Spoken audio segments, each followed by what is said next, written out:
Čus ľudia, ja som na to pri ďalšom videu, a dneska ľudia vám hovorím, že keď pozeráte toto video, pravdepodobne prebieha Euro 2024 v Nemecku, hej, ale keď už hovorím o tom eure, tak dneska budeme testovať tú, není to ale pravá Fußballliebe, je to fake proste za 20 eur, takže ideme to otestovať.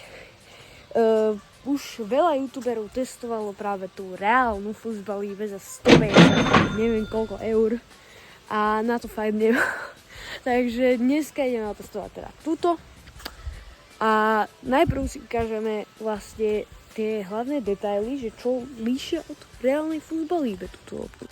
Len vopred sa ospravedlňujem v podmienky tohto videa, pretože som na výlete a nie je tu žiadne normálne futbalové ihrisko, takže to natáčam na tomto telefóne. Hlavné odlišujúce detaily týchto dvoch lopt sú, že tento koncept nemá tie štadióny, čo sú na reálnej Fußballliebe. A Fußballliebe má akože ešte aj väčší grip. No vlastne, ako ste už počuli, reálna Fußballliebe tam má tie štadióny nakreslené, že kde sa nachádzajú. Táto nemá nič. Proste je to taká čistejšia lopta, už je celá špinavá aj. A dneska proste ideme testovať, že ako sa si strieľa, len na takúto voľnú sieť, hej. Takže poďme na to.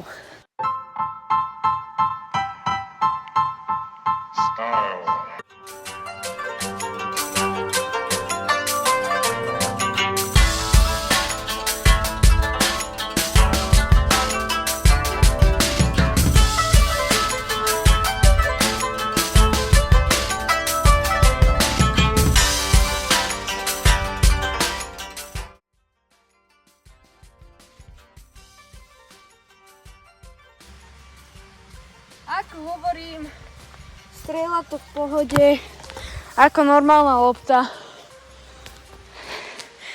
Za mňa celkom pohodičková lopta proste. Môžete si, kľudne si ju kúpte a proste keď chcete len na rekreačné účely si kopať, táto lopta je proste ideálna. Ideme skúsiť dribbling, držanie lopty, dotyk a teraz je mokro. Takže snáď to vyjde.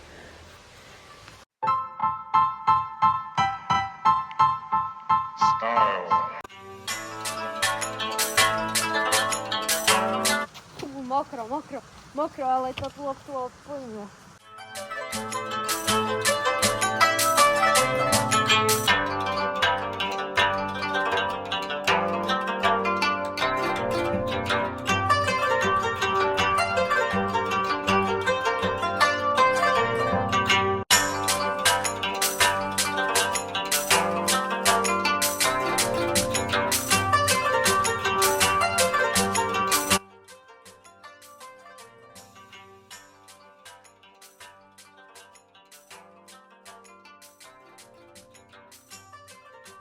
Ľudia, prichádza prvý mínus a to, že v mokrých podmienkach táto lopta není najlepšia.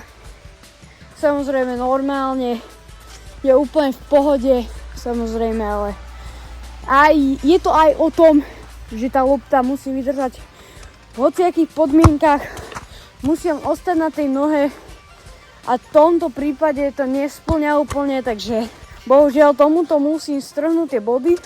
Samozrejme nakoniec dám hodnotenie na to, že koľko to stojí.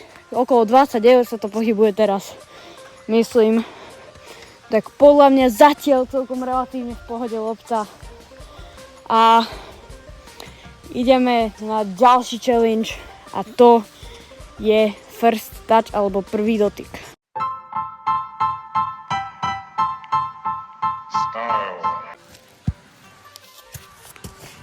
Dobre, takže misia prvý dotyk môžu za sebe, to sa hovorí. Musíte vysporiadať, že keď chcete hrať futbal v pieskovom povrchu jak ja, tak bohužiaľ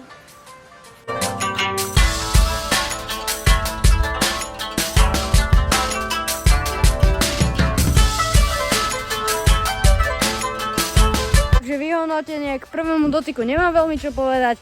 Bolo to ako taká klasická lopta aj s gripom.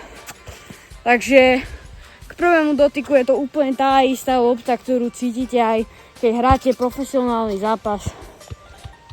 Takže podľa mňa to je v pohode. A teraz posledné vedenie lopty, čiže tiež to bude trošku s prvým dotykom a zmiešanie prvého dotyku a driblingu, takže poďme to skúsiť.